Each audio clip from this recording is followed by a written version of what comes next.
Hello, welcome to The Hindu. I'm K. Venkataramanan, Senior Associate Editor with The Hindu. We have here with us today Meera Srinivasan, The Hindu's correspondent in Colombo, and we'll be discussing the extraordinary outcome of the parliamentary elections held a couple of days ago in Sri Lanka. What makes it historic and extraordinary is the resounding mandate amounting to a two-thirds majority and a little more in a parliament normally associated with fractured outcomes. The primary reason is that Sri Lanka has a system of proportional representation, and it's very, very rare for a party or an alliance to reach the mark of 113 that will give it a simple majority in the 225 member House. And here we have the National People's Power, a coalition of political parties and social groups that has reached or attained 159 seats. This itself is an extraordinary feat. And how did this happen, and what are the implications of this mandate for Sri Lanka, its economy, and its people? Meera, I would like you first to talk about, did anyone expect such a resounding outcome? Because even though it's customary for the people there to vote in favor of the party of the incumbent president, and we have President Anura Kumara Dissanayake, who was elected only a couple of months ago as president. But we recall that he did not get a clear 50% majority, but he had to go to the second round of counting to become president. So in this backdrop, can you tell us what are the political and other factors behind this sweeping mandate? Right. Thank you, KV. As you said, it is an extraordinary mandate. And on whether I expected it, I must say that even the National People's Power has said they didn't expect this extent of victory. I mean, they were very confident of winning. And on the eve of the election, President Anura Kumara Dissanayake said that they expect a strong presence in Parliament, and that he in fact said a two-thirds won't be necessary because only oppressive regimes that pass laws against the people, that pass laws that are anti-democratic, have often used two-thirds influence in the legislature. So it's clear that even they did not expect this mandate. And it is remarkable for several reasons. One, as you said, because of how hard it is to reach that mark in the proportional representation system. And secondly, this is, as you know, a party that comes from outside the political mainstream of Sri Lanka as we knew it for the last 75 years. This election comes 2 months after President Anura Kumara Dissanayake was elected, which itself was, a real shake-up of the political establishment of Sri Lanka, as we discussed earlier, because the, traditional two parties, national parties of Sri Lanka, the Sri Lanka Freedom Party and the United National Party, have been virtually wiped out of the electoral map now. And this is a third force, which was considered a fringe group, a marginal force, a peripheral force, that has now become mainstream and, has made a remarkable political comeback.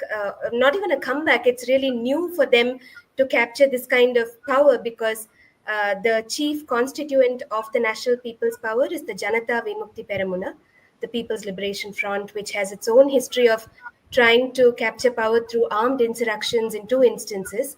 But now here they are through a democratic election, having garnered the vote share that other parties before them have never done. So it is remarkable for many reasons. Okay. To get some historical perspective, it is not unusual for Sri Lankans to vote a little outside the central ethnic problem that has dogged the country for about 6 decades. We had the 1994 election in which the presidential election, Chandrika Kumaratunga won a mandate with support from sections of Tamil society and in favor of peace talks, and the parliamentary election thereafter. We have had the 2001 election in which the parliamentary election in which the people voted for a ceasefire with the LTTE. They wanted relief from war. And then we had the 2015 elections, the presidential as well as parliamentary election, where the people voted for good governance. Uh, Apart from these examples, the rest of Sri Lanka's elections are anchored in the ethnic question and operated on the binary of the Sinhalese versus Tamil, the army versus the LTT, etc. In that sense, where does the current mandate stand? Is it an instance of the central ethnic question being, overwhelmed by the people's preoccupation with their economic problems, the miseries which uh, exploded into a public revolution of sorts a couple of years ago? What is the causal chain of events that led to this sort of a mandate? Right. You're right, KV, in making this very interesting observation about how Tamils have voted in the past, whether it was, the 94 election of former President Chandrika Kumaratunga. But what we've seen as the war intensified and after it ended in 2009 is that two very distinct trends in the presidential election and in the parliamentary elections as far as the Tamils are concerned. In the presidential elections, they have decidedly voted against the Rajapaksa candidate, whether it was Mahinda Rajapaksa first or Gotabaya Rajapaksa later. So they would vote for Sarath Fonseca, they would vote for Maithripala Sirisena, they would vote for Sajith Premadasa in these, subsequent elections. And that was basically a vote against the Rajapaksas, and which is why their mandate was usually consolidated against this rival candidate to the Rajapaksas and boosting their chances. In 2015, in fact, propelling President Sirisena to victory, the Tamil vote played a crucial role in that. But when it comes to parliamentary elections, I think not just in the north, but in the rest of the country as well, there is a very clear tendency to vote for candidates that you know, that are related to you through kinship networks, through business networks, sometimes even caste is at play. So they vote for a more familiar candidate. So in the north, this would usually translate to who the people thought were their, very credible representatives, which happened to be the Tamil National Alliance for a large part of this period, from the end of the war to until last elections. Of course, this time that sees a very marked change. One is that the Tamil National Alliance itself has fragmented to several groups, with its chief constituent, the Ilangai Tamilarasu Katchi, fighting alone, and then the other former partners forming different groups, and this has really fragmented the electorate. That is one. So, in terms of other reasons, we're also speaking about 15 years having gone by after the war ended in 2009.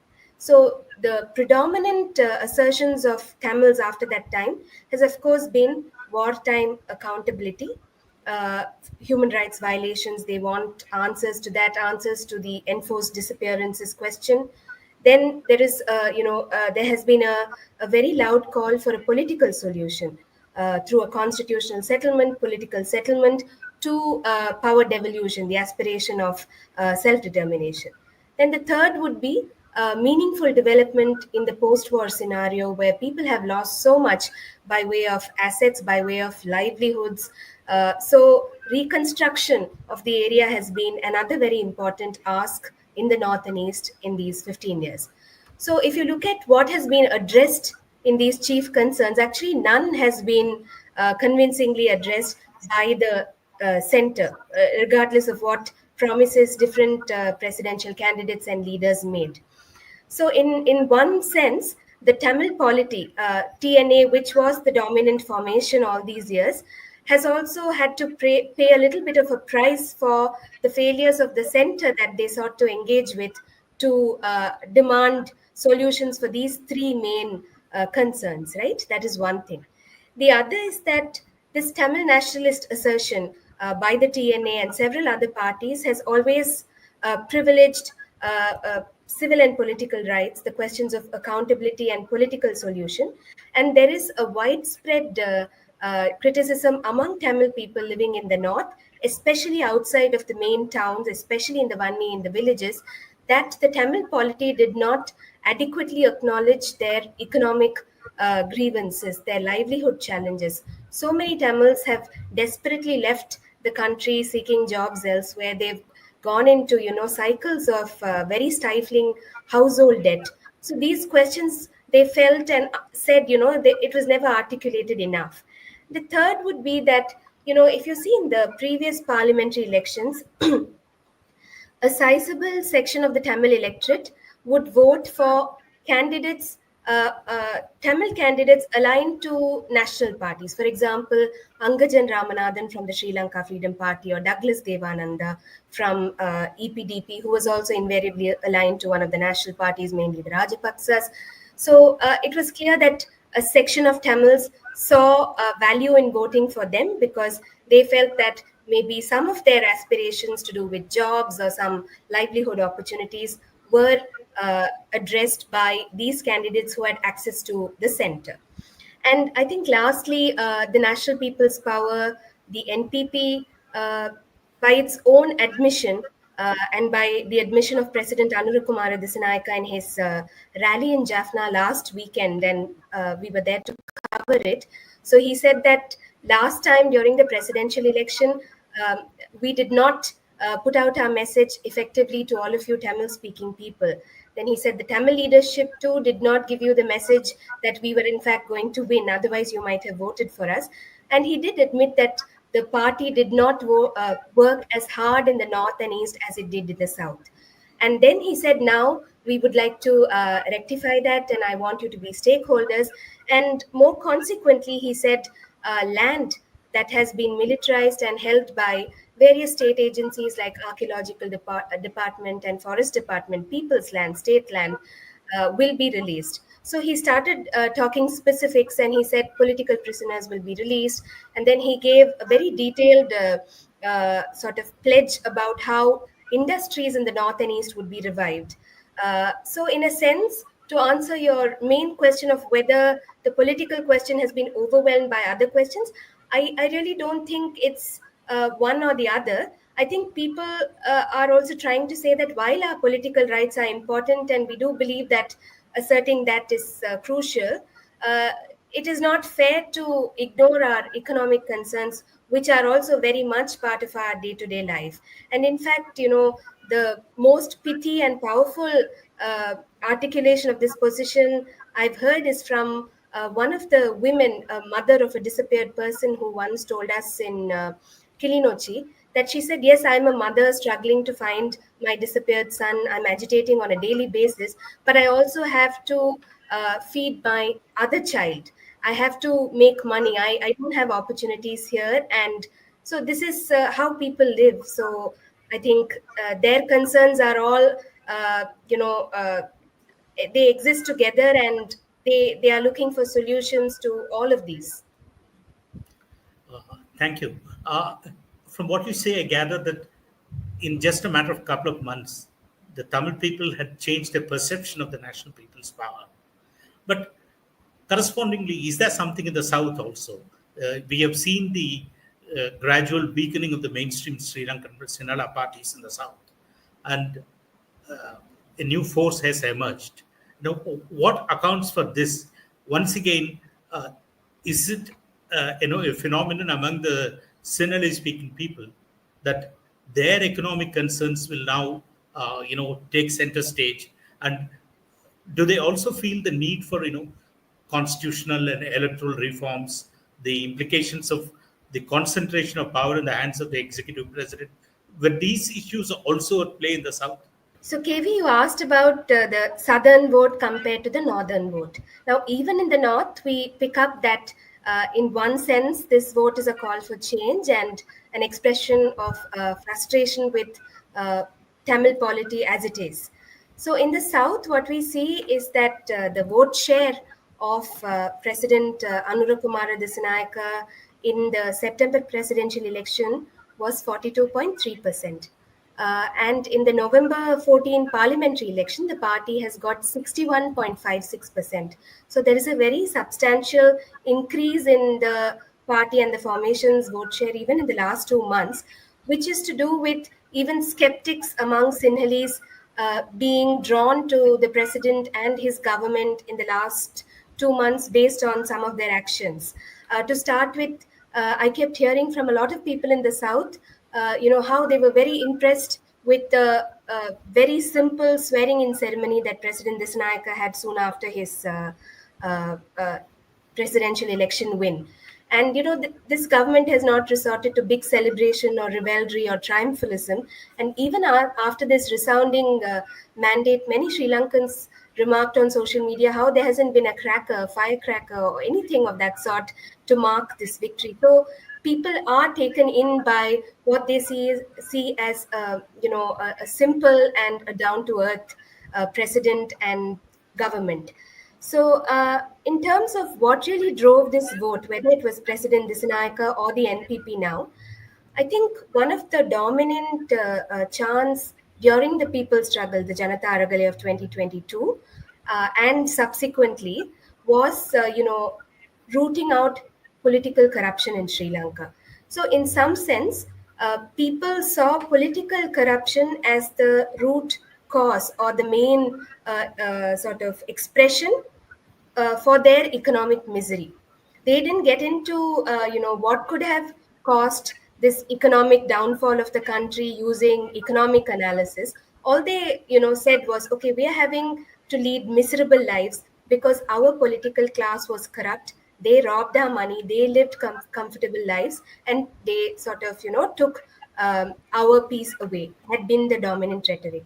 So the NPP and President Dissanayake promising to root out corruption and to change the country's political culture, the two main pledges of that formation, has really appealed to a wide segment of the Sinhalese. In fact, almost all of them, as the electoral map now shows, because that seems to have been the preoccupation of Sri Lankans, especially in the last few years. So I would say that anti-corruption and changing the country's political culture has appealed to the people of Sri Lanka. Okay, that's very interesting. But I just have one doubt: a change in the political culture and rooting out corruption and democratizing institutions. These were the broad themes on the basis of which Maithripala Sirisena won the 2015 election. So, what is the difference? Is it that despite those principles being high on the voters' mind, they still voted for mainstream leaders, and this time they are voting for somebody who is outside the two main parties and their offshoots? Is that the difference? Absolutely. They see Anura Kumara Dissanayake as an outsider, outside of this political mainstream and the old political order that they, despise for being so corrupt and sort of broken. That is one reason. And in terms of Yahapalne, the Sirisena, Ranil Wickremesinghe government, and this, I think although President Sirisena was really outside of the Rajapaksa clan, he was still somebody who came from the same party structure. And as for Ranil Wickremesinghe, he too came from that political class. And that government was tainted with huge corruption allegations very quickly into its governance period. As you would remember, the famous bond scam, as people called with the central bank. And then they also expected some sort of action against what they called the misdoings of the Rajapaksas, which neither President Sirisena nor Mr. Wickremesinghe were able to do in that period. So I think that is also something that the southern electorate might be looking forward to in terms of action from this government. But it seems that one of the main reasons, as you said, is they saw that this is a party that's not one of them, tainted by those allegations. This is a leader who's been untouched by that culture, is the popular perception. And I think that's the difference they see in these two formations, although the pledges are in some sense comparable. So next we should go to the two major issues facing the country today. One concerns the expectations of the people about constitutional and electoral reforms. The other, of course, has not only domestic but also an international dimension, which is the way in which the country's economic recovery under the guidance of the IMF is going to take place. So we'll go first to the constitutional issue. Uh, is the abolition of the executive presidency. Now, a distinct possibility because of the two-thirds majority enjoyed by the National People's Power. Is that part of the agenda? And secondly, is there any thinking on returning to a parliamentary form of government, even as far as the elections, parliamentary elections are concerned? That is, going back to electoral constituencies rather than PR system at the district level. So the conversation on the latter point has been lesser compared to the one on executive presidency. Of course, executive presidency came under sharp focus, especially when President Gotabaya Rajapaksa was in power. I think the conversation that was earlier confined to legal scholars or civil society groups at that time expanded a little more because people saw the office itself as problematic because one person was able to take these very questionable and oppressive decisions and cause misery to their lives as they saw it. So that's the time that the office came into sharp focus. But significantly, the manifesto of President Anura Kumara Dissanayake very clearly states that he stands for abolition of executive presidency. So the party is also of the same position. And as you say, because they have a two-thirds majority, because they don't need other parties for this endeavor, they are in a very, very good place to do it. And many legal scholars here feel that they should do it sooner than later because when they have political goodwill and they have this momentum going in their favor, might be best time to take that bold step. And also, in terms of other electoral changes, it remains to be seen how that will pan out because for the moment, the party and the president have committed to holding provincial council elections and local body elections, which are due for a long time now. And they are also talking about an overhaul of the whole constitution because that came up in the question of political settlement to Tamils. And the president's manifesto said that they are looking to draft a new constitution based on what the Sirisena and Vikramasinghe government started as a process, a new constitution drafting process. They said, we don't want to reinvent the wheel. We'll take that draft and work on it and take it forward. And that has been also their response to the challenge of finding a political solution.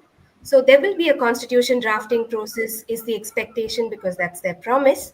And as you said, with this majority, all those steps will be easier than even the NPP imagined before this election. But it remains to be seen if they'll have the political will and what their priority will be going forward. And of course, the second part would be the economic question that really lingers.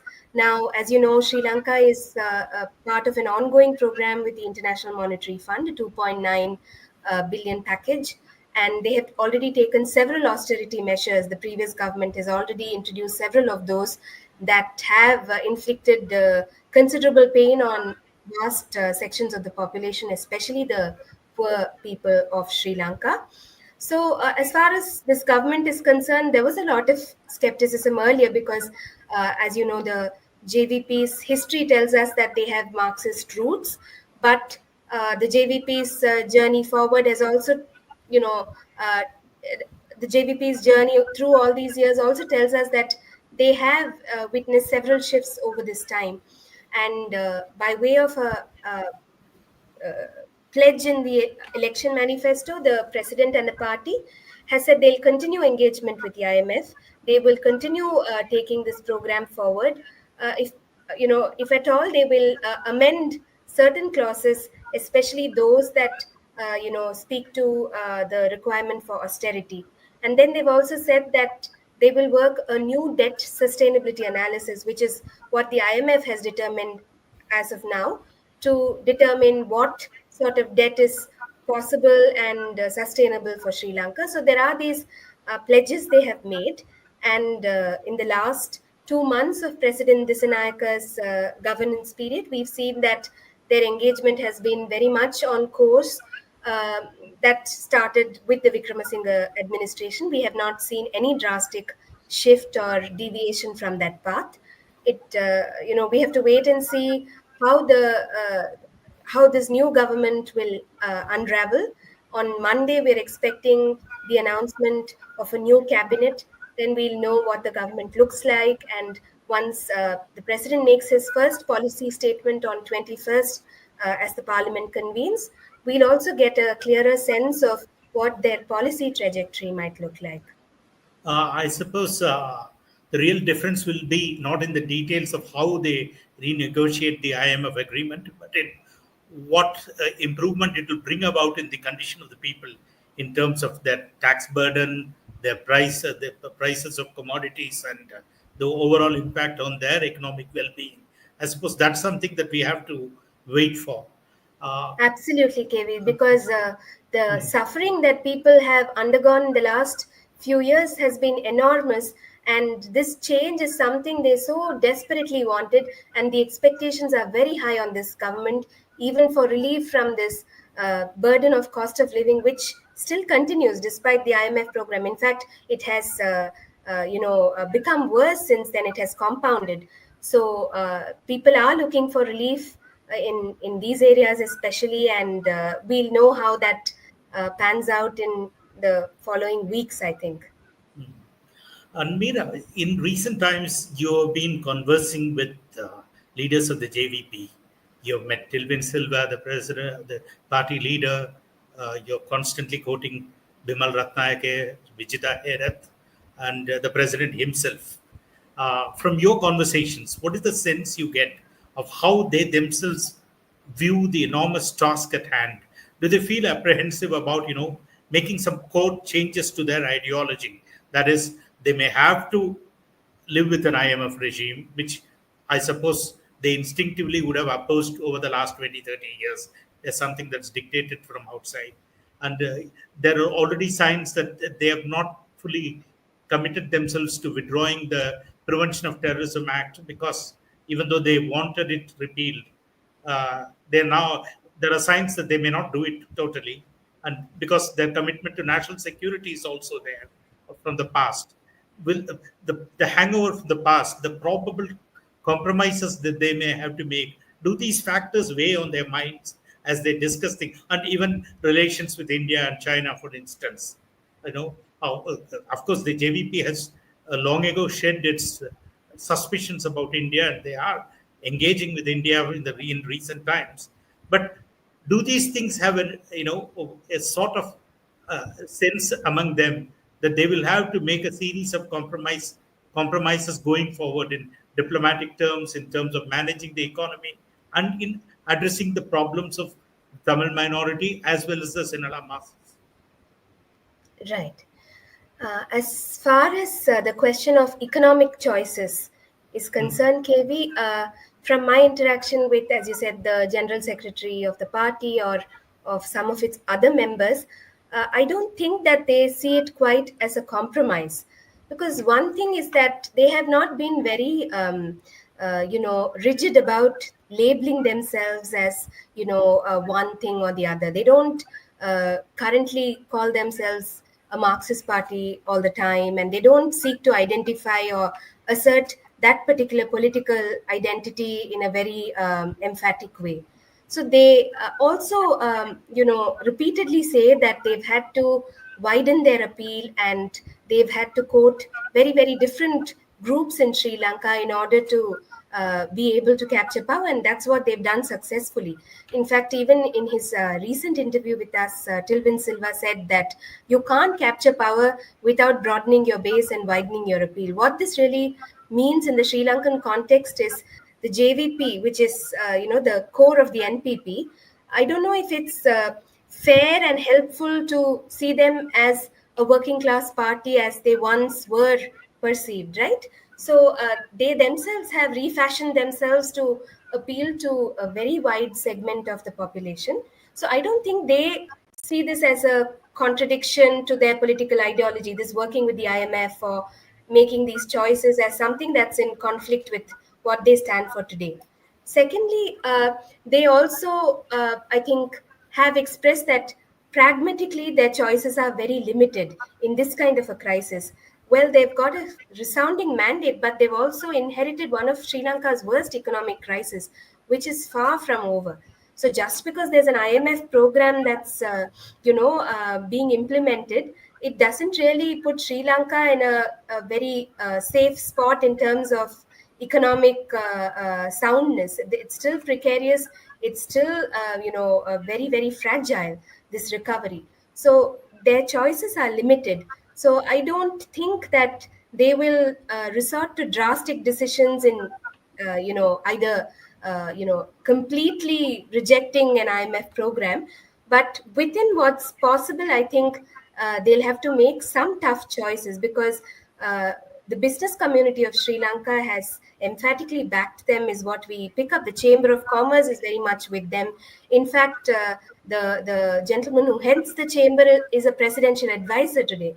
So this is the constituency of today's government. So how are they going to be able to balance these very different interest groups is something that has to be seen. In terms of India and China ties, well, you're right. They have shared their apprehension, and India too has really had a lot of outreach, as we saw having Anura Kumara Dissanayake over in New Delhi before the presidential election, and then Minister Jaishankar's visit. And you can tell that both sides have acknowledged that this is a partnership that has to go on. From India's side, I think there's a reckoning that regardless of who is in power, they have to work with them. And from the JVP side, there is an acknowledgement that India is the country's closest partner with very significant economic ties. So they can't afford to choose, partners. And they've very clearly and very often asserted that, they are going to have a neutral foreign policy, and that India and China will be important partners. And President Dissanayake says the geopolitical contest is between India and China and not with Sri Lanka. So we don't have to really worry about what's going on between these big powers. We can only be bothered about our interest as a country. So I think that will broadly be the approach. In terms of laws, like the PTA and the JVP's history, so we would remember that the PTA and the JVP itself, they have a particularly significant history, because the PTA has been used not just against Tamil, suspected Tamil militants and dissidents, but also against several members of the JVP and those associated with it. So there is definitely, I think, a more, astute reading of the draconian effects of that law within the JVP than among other political parties in the South. You're right that there was a controversy about a pledge, and then a statement that seemed like they were going back on it. But subsequently, Vijita Herath, who was foreign minister in the caretaker government and the cabinet spokesperson, said that what he really meant was the abolition is certain and the commitment to that stands, but they would need a legislative majority to take this pledge forward, and therefore they'll assess that after the parliamentary elections. And now I think they have all the majority they need if they want to do it soon. Thank you, Meera. I think we have covered a lot of ground here today. Basically, we have understood that this is a sweeping mandate for change, and the change is represented both by the president and his personality, and the alliance that he now represents, and which he has led to a major victory. The major preoccupations of the people, continue to be the same, even though they have better hopes and expectations from this particular regime. There is a governance deficit that they hope this government will alleviate. There is, an expectation that they will make a clean break from the political culture of corruption and abuse of power associated with past regimes. And there is an expectation that there will be some sort of long-term economic recovery for the people. I hope this discussion gave you some insight into the existing state of affairs, the implications of the latest election in Sri Lanka and its outcome, and what lies in store for this country, its economy, and its people. Thank you all for being with us.